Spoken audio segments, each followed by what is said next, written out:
Right evening, everyone. We'll jump straight into the currency index analysis.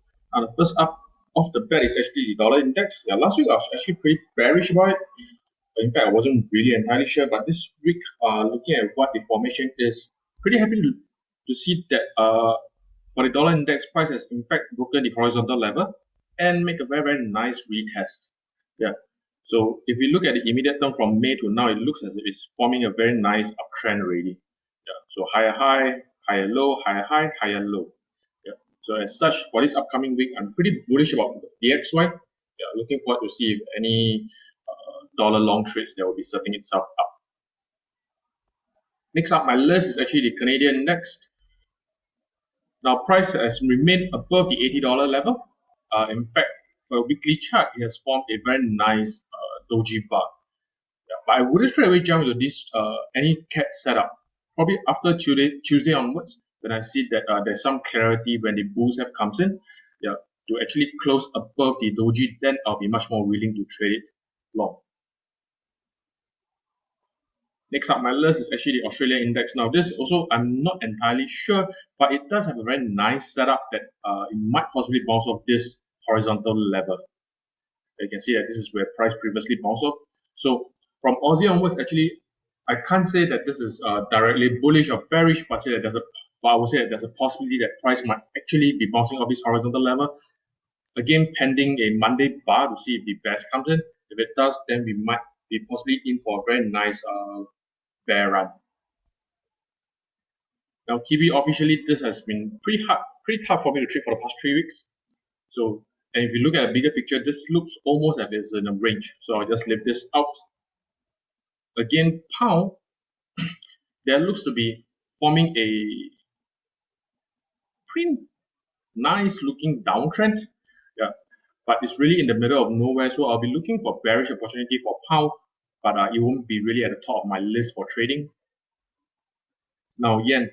So what happens now, you can see that this is a very strong horizontal level, $88, and price has recently just made a very nice break and retest. Now, on the retest bar, it isn't a very strong retest bar. In fact, it forms a doji. Yeah, so I need to wait for a Monday close to see if the bears are in control. If it does, then I will be likely shorting yen throughout the whole week. Now, Swiss, I've been saying this for a few weeks already, that price is coming back up to the top of the channel at horizontal level and might possibly be making a very nice rejection. Now, price in fact didn't actually touch the channel or horizontal level, but I'll be preparing to actually make a short trade already. Yeah, this particular trade has been weeks in the making. Yeah, so pending on Monday close, I'll be very keen to make a short Swiss. Shorting the Swiss, not short Swiss. And the last on my list is actually the euro. So of all this is the clearest indication that it is a bearish movement. So again, price make a break, not a very nice retest. I can actually possibly adjust this horizontal level, but what I like about this particular trade is that from April onwards, you can see that this is a very nice downtrend already. And in fact, the current price action that formed is actually an engulfing high test bar. Yeah, so personally to me, this is one of the strongest price action signals to trade. As such, from the upcoming week ahead, the two trading setups that I'm looking for is actually euro dollar shorts. So I'm waiting patiently for price to do the same thing, break and retest of a horizontal level. So there are two areas where I'm looking for a trading setup. And the next on my list is actually CAT Swiss. Yeah.